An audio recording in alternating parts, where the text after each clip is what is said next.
Hey, this is Dan Wunrow on another missionary adventure, and Kathy and I are in Northern Ireland. We've been in Ireland for the past week, going to places of revival and of spiritual significance to especially the Irish people, but it was really the Irish people that brought the gospel all over Northern Europe and even across to North America hundreds and hundreds of years ago. We're at a fort. It's really a cool circular fort here that's only about maybe, I would say, about 80 meters across in diameter. And it's a fort called Grianan of Aileach. I think that's how you pronounce it. I had some Irish people just pronounce it for me recently. But it was here where Irish kings ruled for over 1,000 years. In fact, there were several clans all over Ireland. Of course, Kathy's maiden name is Gillan, so Gillan was one of those clans from County Donegal here in this area. And these clans all had separate kings, and then there was one high king of Ireland.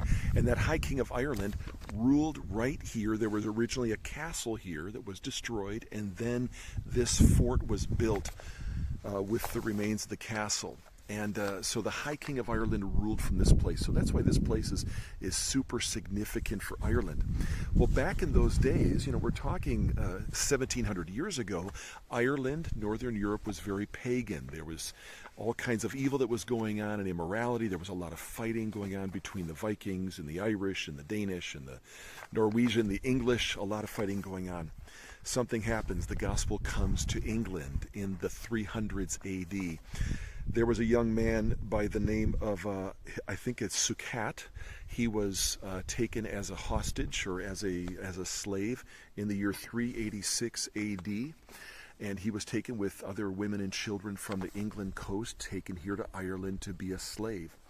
He served as a slave for 6 years on a mountain, not far from here. We're hoping to go there next. And it was while he was tending sheep from the age 16 to the age of 22. When he was 22, he gave his life to Christ. And he had a vision. And in this vision, God spoke to him and said that there was a boat 185 miles south that will take you back to England. So he escaped, went to that boat, and made it back to England as a 22-year-old.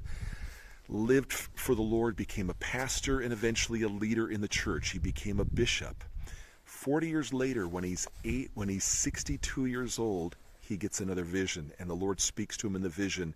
And there's two Irishmen in the vision who say, "Come back to Ireland and share the gospel." Can you imagine? At 16, he's kidnapped. He's brought here to be a slave. At 22, he escapes. And 40 years later, God says, "Go back to the land where you were a slave and bring the gospel." So that's what he did. And one of the places he came to was this place. Well, you can probably guess what his name was. His name was changed to Patrick.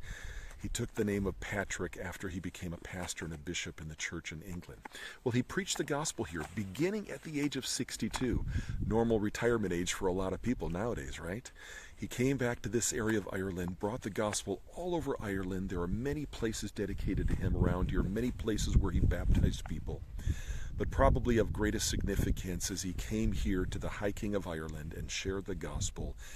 And the High King of Ireland accepted Christ, and the nation began to turn from paganism to Christianity. In fact, what's really amazing, so it happened right here in this spot. We'll show you some different views, but what's really amazing is there's a spring just outside of the fort walls here that will take you to where Patrick baptized that king. Praise God.